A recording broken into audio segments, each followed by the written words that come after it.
ಅದು ನರಭಕ್ಷಕ ದ್ವೀಪನಾ? ನರಭಕ್ಷಕ ದ್ವೀಪನ? ಆ ಕರಿ ಸುಬ್ಬನ್ ಮತ್ ನಂಬಕ್ ಹೋಗ್ಬೇಡಕಣ್ಲ.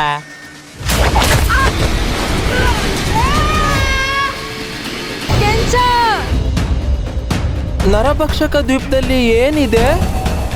ಯಾಕೆ ಅವ್ರೇನು ಹೇಳಲ್ಲ? ಬೋಟಿ ಖನಿಜನೆಲ್ಲ ತಗೊಂಡು ತಿಂದ್ಬಿಟ್ಟೈತೆ ಅನ್ಸುತ್ತೆ.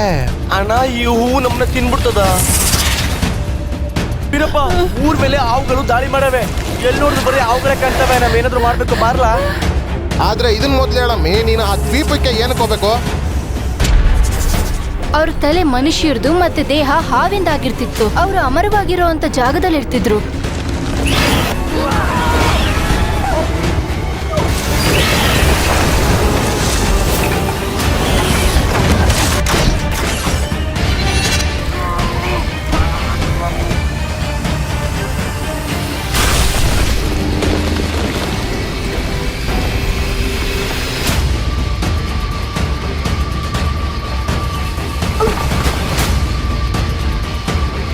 ನಮ್ಮ ಮುಂದೆ ಮನುಷ್ಯ ಜಾತಿಯ ಅತಿ ದೊಡ್ಡ ರಹಸ್ಯ ಕಾಯ್ತಾ ಇದೆ.